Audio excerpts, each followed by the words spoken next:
Jack? There was a story that was on the news yesterday.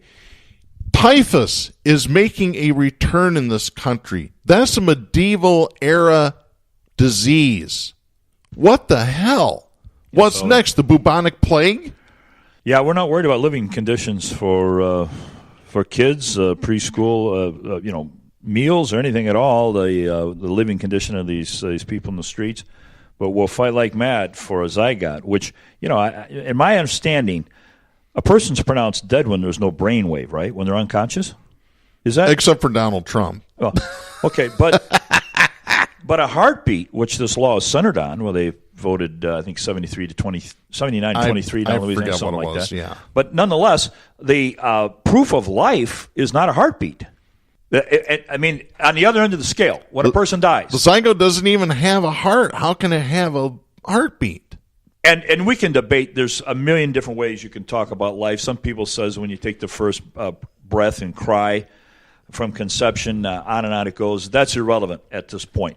And I want to say this, Darren. I want to go in the direction now of when Carlin's talking about what happens when they're 18 and they become draft age, military or they become age, fodder for the military-industrial complex. Exactly. I want to talk about that. If we can just sort of transition. Sure, let's go ahead.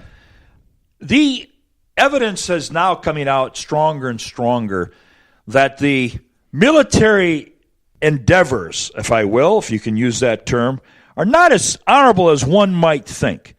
And you just asked a question. Where are these people in the streets? Where are they protesting? Why don't we have some sign of populace out protesting some of the issues that Trump is driving down our throat? Well, we did see people in the streets, as we do every year, hundreds of thousands, millions of people, for the traditional Memorial Day honoring of the military. Mm-hmm. I went to the graduation of a friend here just 2 days ago. The first 15, 20 minutes. Are there any veterans in the audience?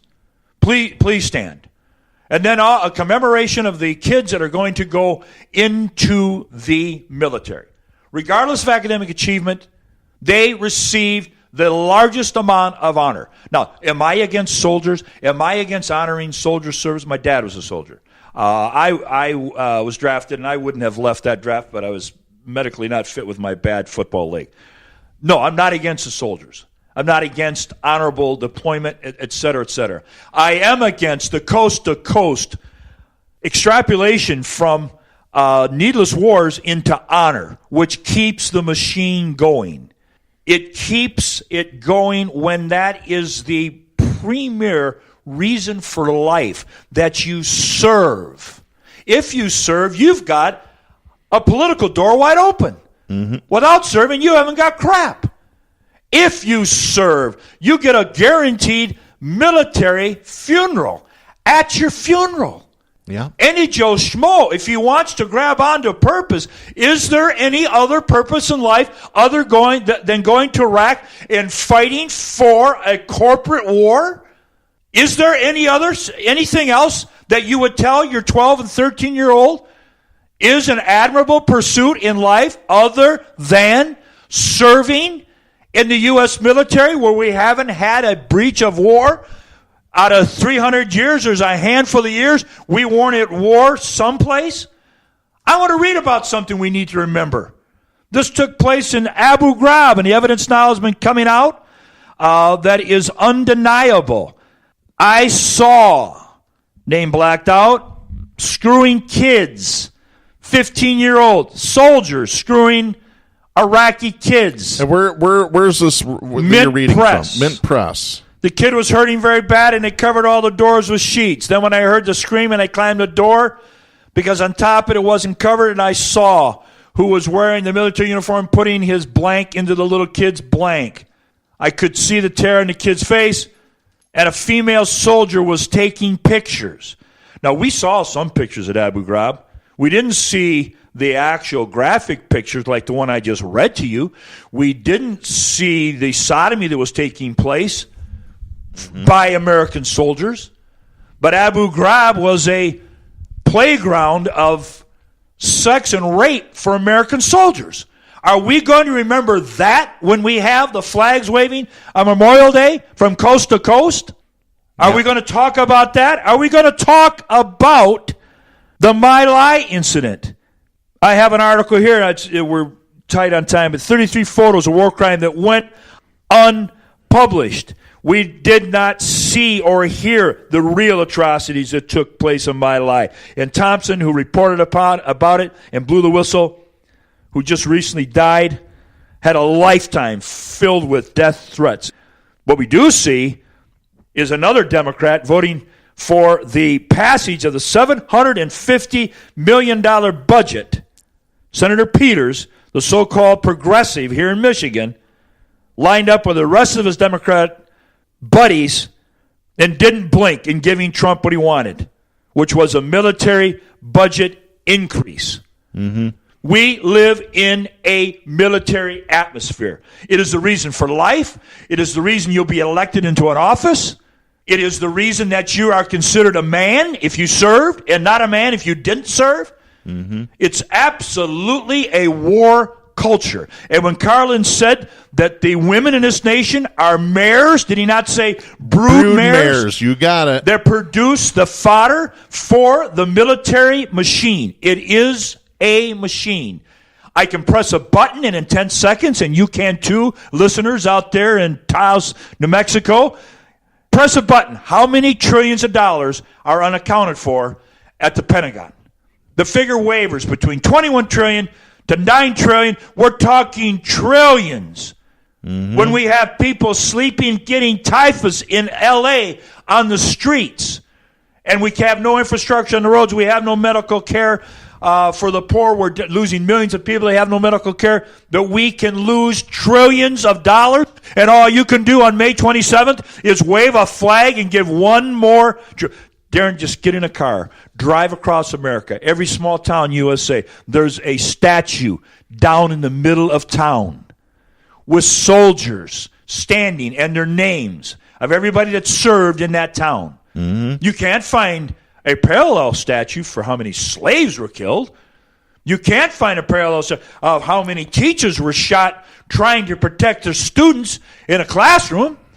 You'll never get a statue commemorating the protesters that have been shot by police or run over by cars trying to promote democracy in the country. You're not going to find statues for them, but by God, you'll find statues from coast to coast to the soldiers in this country. Yeah, you absolutely will. It is an absolute 100%, and you're going to recoil at this, purposeful honor system for, and I read an article in the Grand Rapids Press this week. It said, where Memorial Day started? It started because there were some Confederate wives down in the South that went and decorated the graves of soldiers from the North. But then I did a little research and I discovered that, no, Memorial Day was started by freed blacks taking flowers and decorating the graves of fallen Union soldiers who were fighting to end slavery. What a difference. One difference is the establishment difference that's going to perpetuate the honor to the military system, and the other one's going to say, no, hey, the Memorial Day wasn't to honor soldiers in Iraq that killed, or Vietnam. It was to honor some soldiers that are fighting against slavery. That's the kind of horse crap propaganda that's fed down our throat. You know something, Jack? I'm reminded of an old phrase that history is written by the winner. You've heard that before, haven't you? Yeah, no kidding. Well, right there's a perfect example of it. I sat with a high school friend at a football game a year ago, and the Jets flew over, and he was impressed. He was moved. Oh, what an impressive display! I said, you know how much the NFL pays in paying the military? What? Yeah, they pay. You didn't know that? We have a $1 billion propaganda machine based on tax dollars to keep the hype going. Yeah. It's no more. Then you got the wall-to-wall flag that's rolled out at halftime, right? Mm-hmm. Now let me just go into this a little bit here, because this is a month-old story, about a month and a half old, but this really kind of ties in a little bit to everything that we've been talking about here. This is by Matthew Choi at Politico.com. Democratic presidential candidate Pete Buttigieg Monday night advocated a form of national public service for all young adults as a way to create unity among Americans. The mayor of South Bend, Indiana, told MSNBC's Rachel Maddow, quote, "We really want to talk about the threat to social cohesion that helps characterize this presidency, but also just this era. One thing we could do that would change that would be to make it, if not legally obligatory, but certainly a social norm, that anybody after they're 18 spends a year in national service." End of quote. Boy, this sounds just like Israel, doesn't it? Yeah. Yeah, this is what you get when you vote blue no matter who. Pete Buttigieg is not a progressive. Not a progressive. And you can talk about the stable. What is there, 25 candidates now in the Democratic Party in the primary season lining up? You will not see anybody turn on the military establishment. Nobody's going to question the billions of dollars going to pay these private contractors and Pentagon. Mm-hmm. Nobody in their right mind. If you're a politician today, all you got to do is put a cross on one lapel, put a military insignia on the other, right? Mm-hmm. And you're 95% there. Yep. Nobody is going to protest and stand against the runaway military establishment in this nation. And the atrocities keep piling up. I want to read this here. Here, a little bit further into this Politico column. Buttigieg said of a national service program, quote, "It's one of these ideas that everybody kind of likes, but it was always important and never urgent." Now, hold on a second. That's an end of quote. Let me reread that here. Just get the sense of this, folks. It's one of these ideas that everybody kind of likes. Who? I don't like this. Jack, do you like this? No. This is, everybody likes this. Yeah. Really, Pete? No, they don't. Just because you served in Afghanistan doesn't make you an expert. No, but that is the criteria for political success. You better have served someplace, and if you hadn't served, there's a lot of chicken hawks out there. You better be supportive of the military. The military gets what it wants in the form of unamounts of tax dollars and human bodies. Mm-hmm. I don't know. I guess the Memorial Day, and here's one article I forgot to mention a minute ago. I wish we could get it up. And let me add real quick. There's only two candidates as of the writing of this article on April 15th that have served the military: Buttigieg and Tulsi Gabbard. That's it. Apparently, it's important for everybody, but apparently it really isn't. If you take a look at the actual statistics.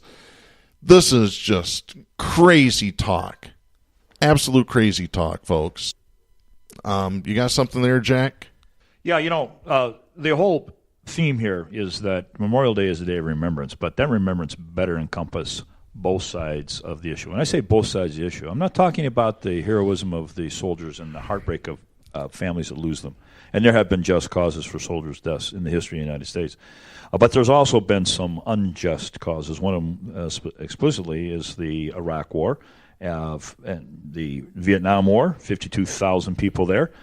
So I have an article here real briefly, Darren. This is by Jeff Smith of the Grid magazine, okay? And this is talking about the military hero named Smedley Butler. Millions of Americans enjoyed a long weekend with friends, grilling, celebrating Memorial Day. Memorial Day is designated as a day to remember, specifically to remember and honor U.S. soldiers, whom we are taught have been and are still fighting for our freedom. Now, I don't know how many people actually believe that, but as I was thinking about the significance of Memorial Day, I came to realize that it's not so much a day to remember, but to forget. Late historical phenom Howard Zinn would often say that the way most people learn U.S. history is through the lens of historical winners, those in power. We don't hear of those who don't win. That's why he wrote the book, The American History Told by Citizens. Some would also say that so much of the real history, the history from below, has fallen into the historical memory hole. We have either forgotten much of the history from below or it has never presented to us. So on